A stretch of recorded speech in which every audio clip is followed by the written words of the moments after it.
Joining us again from The Hague is One News anchor Angela Lagunsad Castro.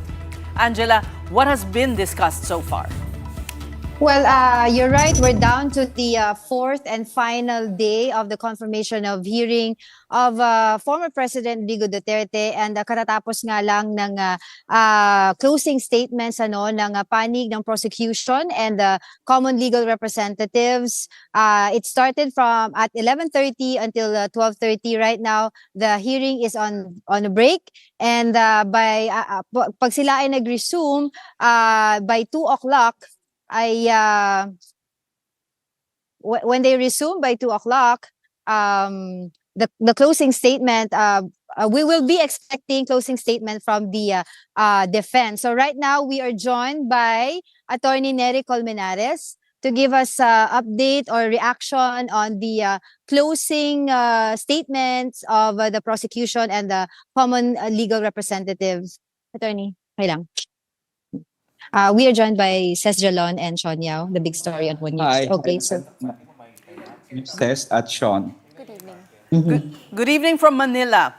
Were you, Yes po. Was the prosecution and the counsel for the victims were both able to demolish what the defense counsel had said in his closing statement? Definitely.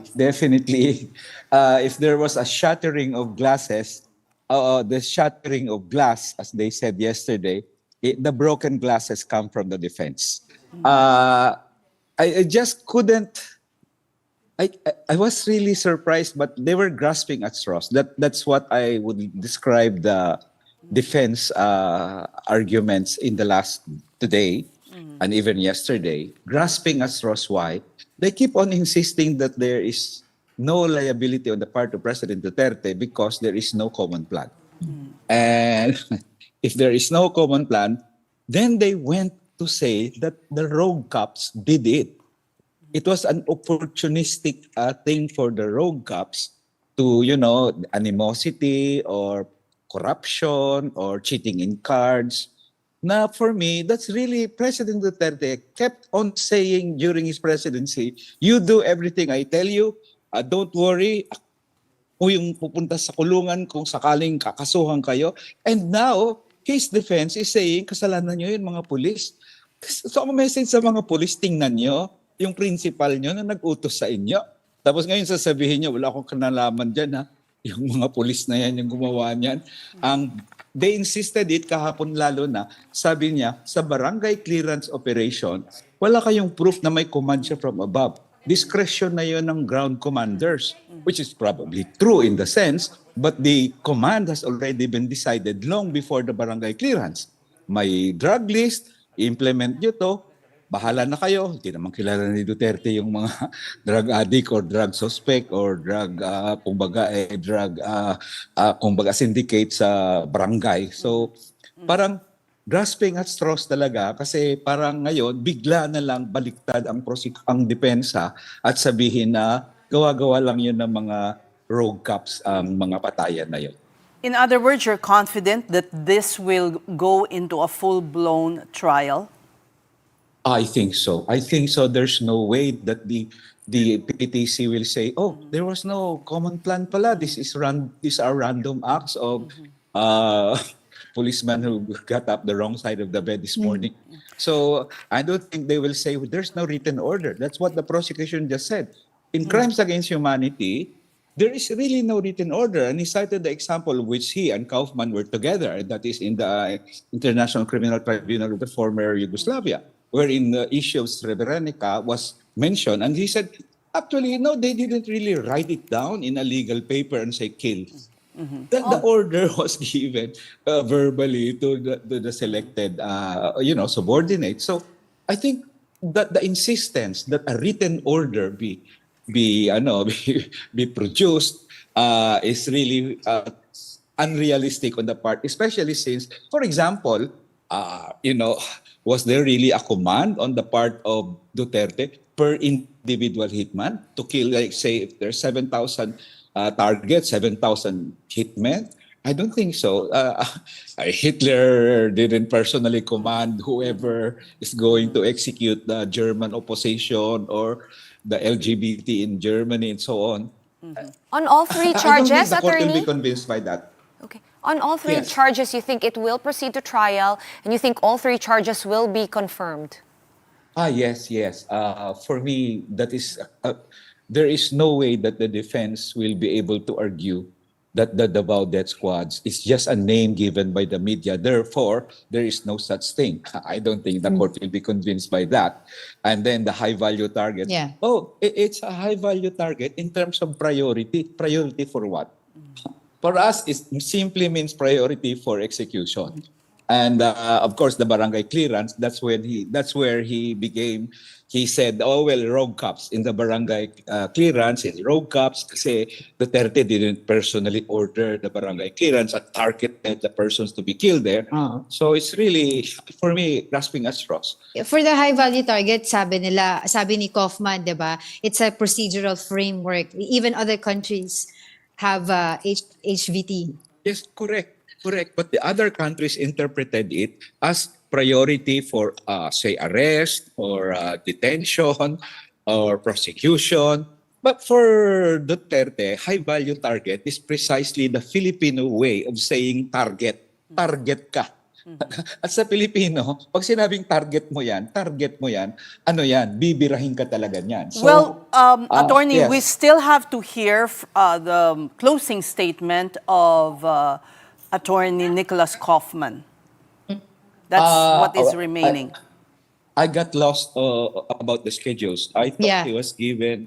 He will still speak. He will still speak. I didn't. I got lost there because the tribunal said, "Oh, you have 20 minutes." So anyway, even if he's going to do that, I think he will be remorseful. He mentioned a Supreme Court case where the lawyers in the petition are present. He was really cut down to pieces by what Gilbert Andres said. Attorney Gilbert Andres quoted a lot from that, Yes. what he called the Yes. notice of resolution of the Supreme Court, although it didn't give a final ruling, however.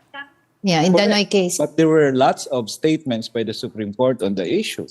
Like, for example, is it a policy? Well, the Supreme Court said, well, you treated it as your accomplishment. So isn't that a proof that it is your policy to kill drug suspects in the sense, right? So I don't see how Kaufman will get away with this well, I think he was really saying, I don't know, but for me, if I'm looking at it from a legal point of view, for me that was a mistake. But of course, it's up for the defense to say whether they committed a mistake in citing on the record a Supreme Court decision, which was used on the record against them. Attorney Kaufman also pointed out in particular to this supposed phone conversation overheard of former President Duterte giving an order. Yes. And said that was insufficient. Yeah. Well, he can claim insufficiency of evidence. First, there are many evidence with or without this testimony.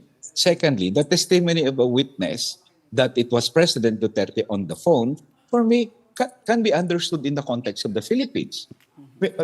How would Duterte really order somebody? Is it face-to-face always? No. Duterte has always flaunted his power. Duterte has always been arrogant in terms of, I survived this for 40 years in Davao, I will survive this again. So he thinks he was invincible. And that's the problem with people who were in power for so long, untouched, like during the Arroyo days. They became careless. And so they would call and Kaufman said, do you think the President of the Republic would make a phone call? A simple phone call? Duterte doesn't really care. He even announces it in public TV, how much more is just a mere phone call. So there is a lot to learn on the part of the defense, on the context and the current conditions in the Philippines. And I think an argument that there was no order, no common plan, it was merely done by rogue cops for personal animosities, then I think they will fail. The court will confirm the charges. Once again, the prosecution replayed the final speech, actually, of President Yes. Duterte before he was brought to The Hague. And Yes. could this be dismissed as bluster, this speech where he said na itayo siya ng monumento sa tabi ni Rizal? However, the defense will say, oh, it's just bluster, which has been all their argument all the while, di ba? Hyperbole lang yon. It's bluster, it's, a joke. Na sinatter naman ng prosecution yan and yung victims counsel na sa Pilipinas, presidente ka, what you say is isusundin yun. At ang policy statement ng presidente is in public, in media, not only in written terms but in media. So yeah, I guess yung pag sinabi nilang bluster, I think they will lose that one too, because I don't think the court will come out with a decision and say, oh well, it's actually just hyperbole, it's just a bluster, it's just a joke. He didn't really intend to kill people. I don't Attorney? think the court will go that way. Attorney, to circle back to your point about that phone call that a witness heard, some would say it's hearsay, and I think that was a point that Attorney Kaufman was trying to establish. He even gave other examples, bukod pa doon, no? Even with what happened in the jail cell of Mayor Espinosa and Raul Yap. Ganun din po yung point niya. Is hearsay enough to bring this really to full trial, and you believe that it is? It was very pathetic.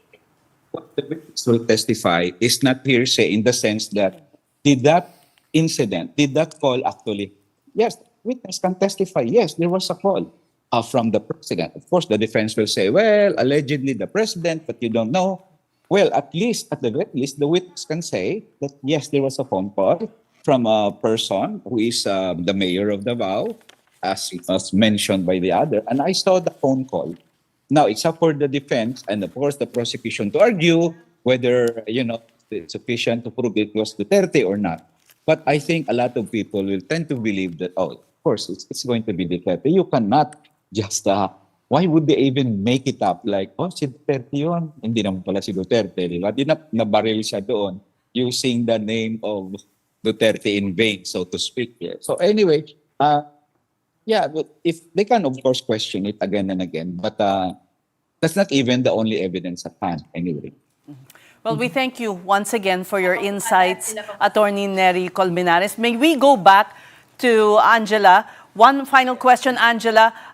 What do you expect in the review of detention hearing, which will be happening right after the confirmation of charges hearing? According to the legal luminaries here, it is nothing to worry about, no? Legal luminaries on the side of the victims, ano? This is just a procedural requirement. And most probably, sabi nga ng mga victims, ano, hindi sila papayag na mag-grant ng interim release etong si Pangulong Rodrigo Duterte kapag nagkaroon nga mamaya ng detention review. Okay, So later, pagbalik nila after the break, that's 2 o'clock until 3 o'clock is the slot, no? Or the time for Attorney Kaufman for his closing statement. If we're going to follow the schedule that they released, no? And then 30 minutes will be allotted for the detention review of former President Rodrigo Duterte. Kanina, while you were talking to Attorney Neri Colmenares, dumating na rin, pabalik na rin sa loob sila Attorney Sal Panelo, former LTFRB Chairman Martin Delgra, and the former DOLE, no, Secretary Silvestre Bello III. Oo. All right, we thank you for your update. One News anchor Angela Lagunsad Castro, reporting to us live from The Hague.